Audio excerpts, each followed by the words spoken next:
Hello, and welcome along to our Caerphilly Works podcast, where today I'm pleased to say I am joined by Greg and Carolyn, affectionately known as Kaz, senior employment mentors with the Communities for Work teams, and Louise, who's with Bridges into Work, NET, Working Skills for Adults, and Inspire to Work. Afternoon, one and all. Hi, Aaron. Hiya. Marvellous stuff. Thanks for joining me. Okay, gloves off. First things first. Who's got the better projects, Sam? None of us have, because we're all one team.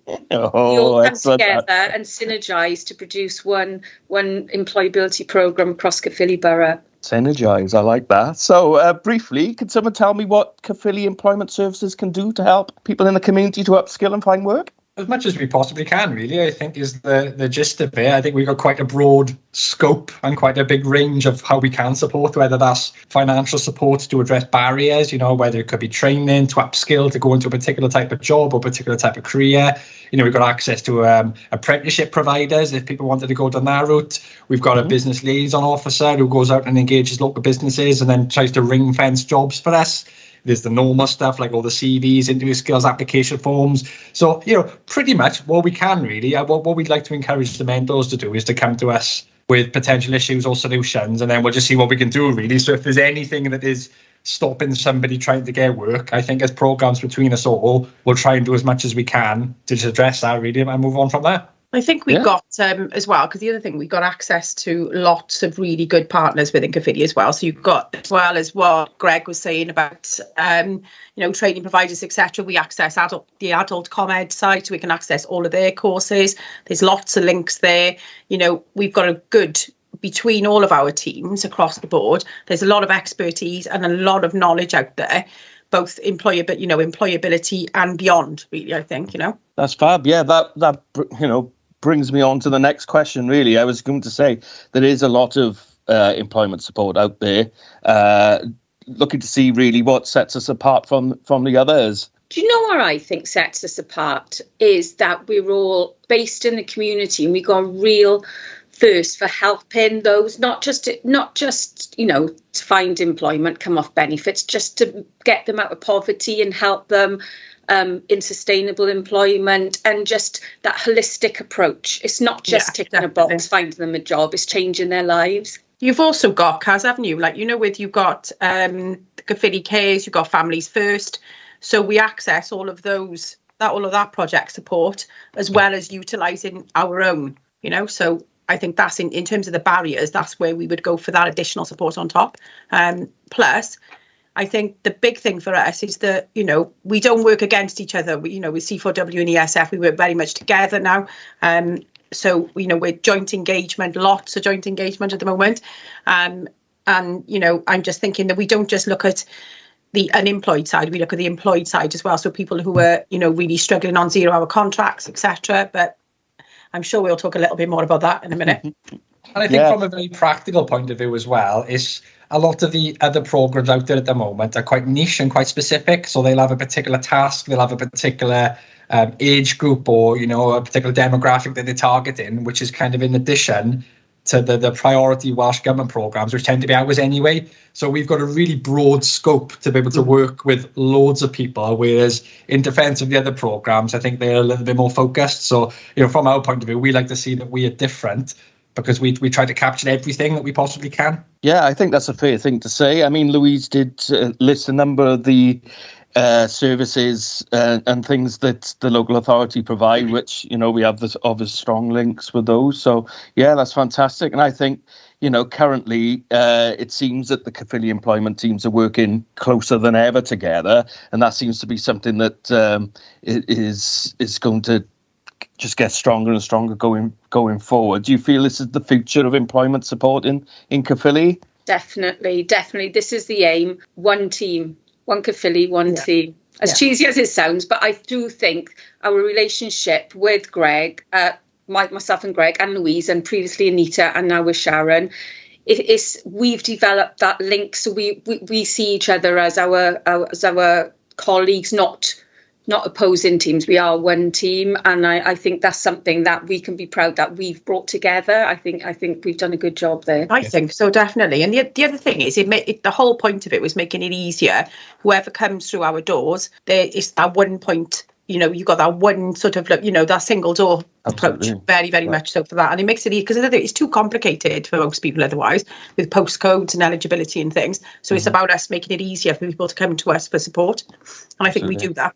I think you hit the nail on the head earlier, really, where she said that we're not competing against each other. Like, we've all got very, as much as I've said that we're really broad in what we do, I think the teams within Caerphilly have their own remits, but together and collectively, we create this really big, broad service. So, and Kaz have said already, we've got one entry point. So when it comes to individuals trying to access our services, or when it comes to, partner organisations referring into us, all they need to see is the Caerphilly Employability Service or Employability Team, which is what we're trying to market ourselves as, because they don't need to worry about the nitty gritty and all of the, all of the eligibility criteria and all these things that come with funded projects. They just need to see us, the council has its own internal employability program, referring to them. And so, talking about moving forward, we're kind of doing it already in many respects, but we're doing it under the lots of little different programs as opposed to maybe one program. But, if moving forward that does become one, we don't really see in it being a huge challenge or a huge change to us, because we're trying as much as we can to act like that anyway.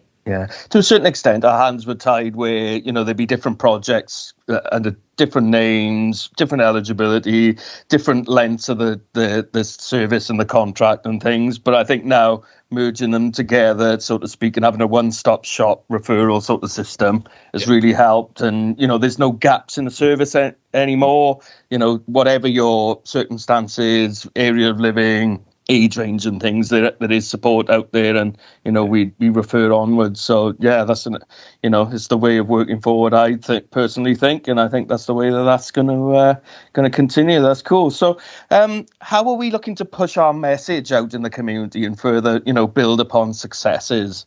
I think we're doing it. I mean, we're doing a lot of work, obviously, with the social media side, and it's been about bringing the teams together to do that, because we've got a lot, there's a lot of people out there, with a lot of knowledge out in the community, and where to sort of engage. So I think the fact that we're bringing the teams together again, it's all about engagement, getting out there, speaking to the people, getting back out in the community, particularly after COVID, where obviously it's been really difficult, and getting the teams back out there, speaking to people, letting them know what the support that we got out there, letting them know that we're back, we're here now, So I think that's the start of it, I think. But Greg, Kaz, I'm sure you can expand from me. And I think being in the community is a big thing, and I think we've done a big push lately in terms of combined social media presence and combined marketing, which I think is going to be, really good for us, because we're almost making the most out of our individual reach on the internet and social media and whatnot. But I think, particularly with partner organisations, we do get the majority of our referrals from partner organisations. And what we've been good at historically is,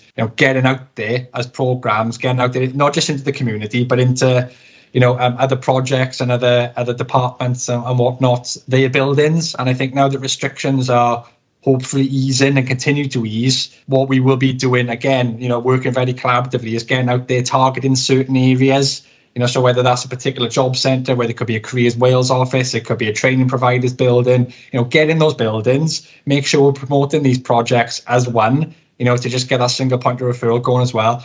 But I think also, we need to be looking at other resources and things that are out there as well. So we've spoken already about doing a bit of a mapping exercise. So are there food banks out there? Are there community groups? Are there parent and toddler groups out there that we're maybe not hitting at the moment because of restrictions, and maybe certain demographics might not be using certain social media platforms or whatnot. So I think we just need to try and spread our net as broadly as we can, really, and just make sure we're hitting everywhere and just saturate people with our message.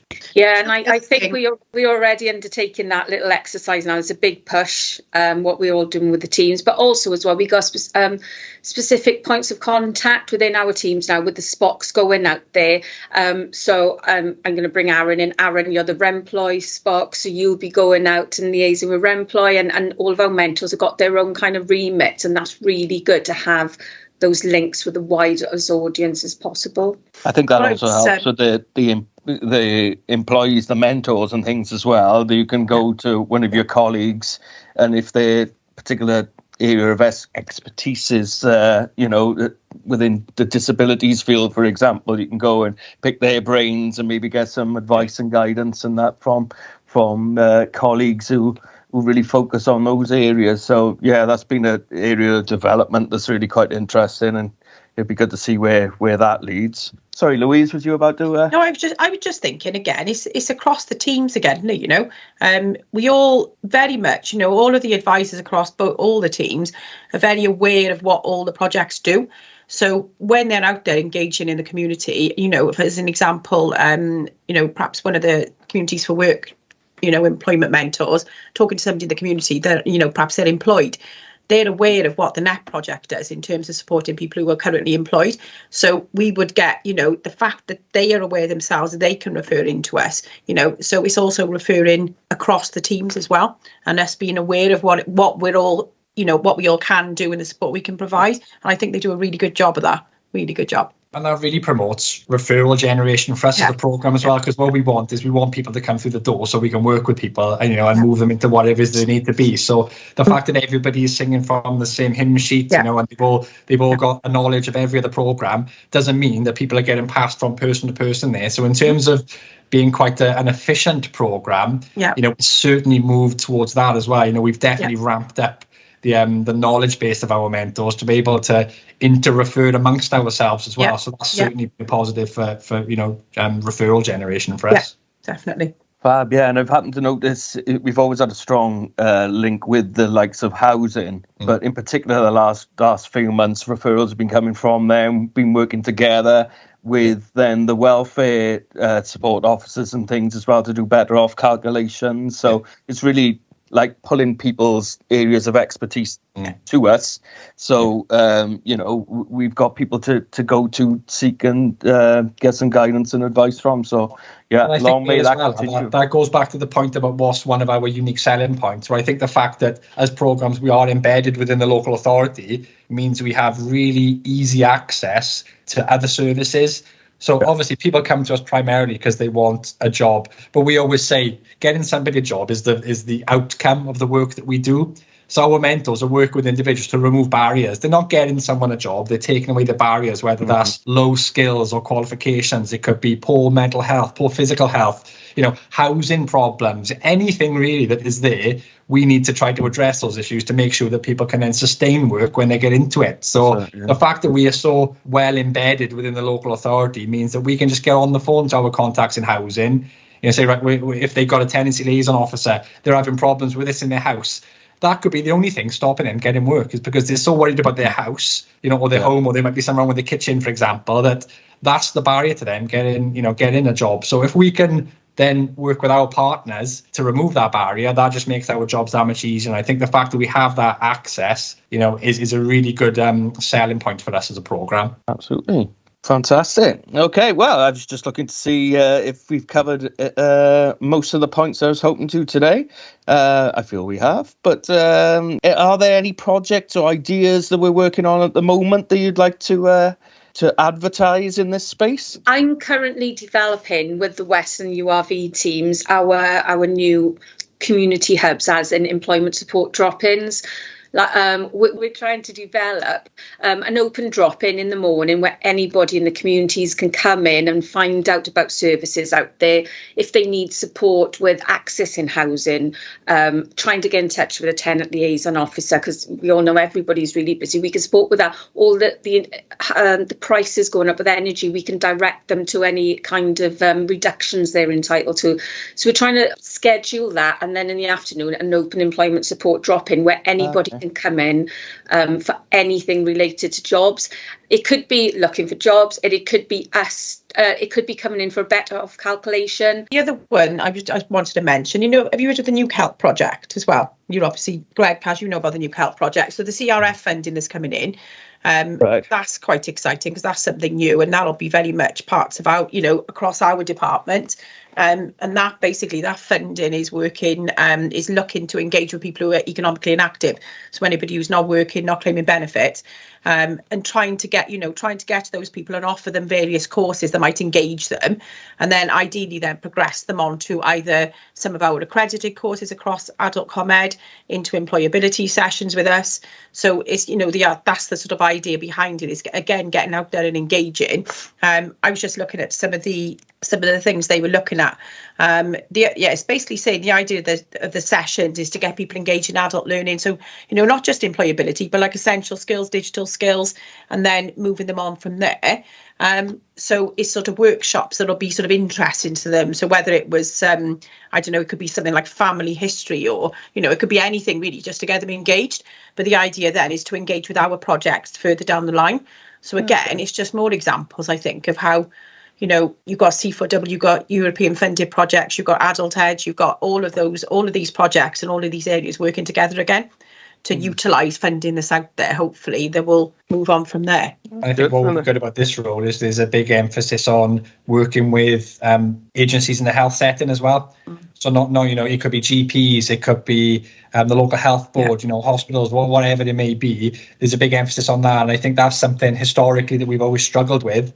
So with a bit of luck, this role now will be, really well embedded within those services to be able to maybe generate some more referrals for us from that sector, which traditionally has been quite quiet. Yeah. Interesting. Just to really touch upon as well, with regards to self-employment, our teams are there to help with any business ideas, to see the viability, see what funding's around. Is that safe enough to say? I would say personally, from in the NET project specifically, we support people who are self-employed on that side, but we also support people who are employed.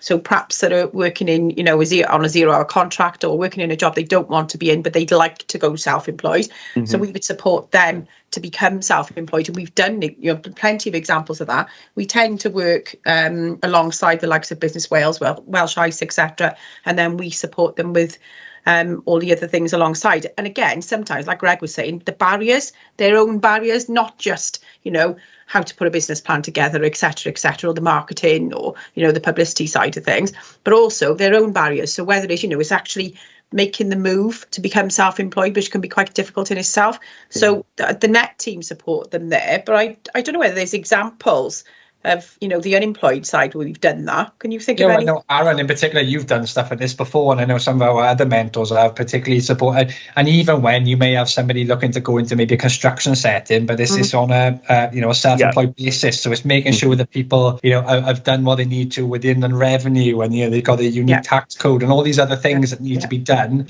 But even I know, like Lou, like you've said, linking in with the likes of Business Wales, or the Welsh Bank and things like that, the Business Development Bank and people like that. Provide funding and ensure the business plans are fit for purpose and those types of things as well. I just wanted to jump in and say that we have got a SPOC for that as well. So we've got an expert who's taken on that role, one of the mentors, to support any of our participants looking for self-employment. So we've got somebody with that knowledge and expertise embedded within our teams as well. Fabulous. And we conducted a separate podcast that was focusing on self-employment recently. Yeah. So if anybody wants to look into that, we can give you details on to how you can find that podcast.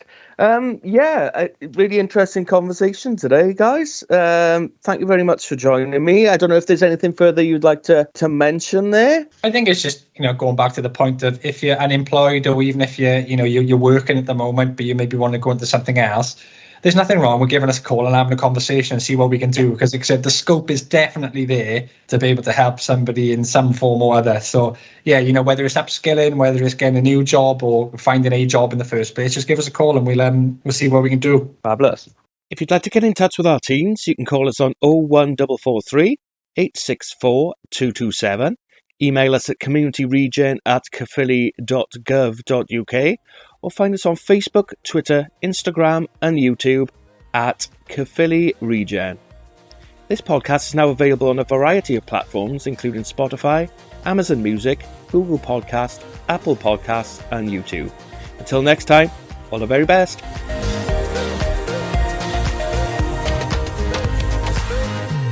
The Caerphilly Works podcast is a collaboration between Communities for Work, Communities for Work Plus, Bridges into Work 2, Inspire to Work, Working Skills for Adults and NET.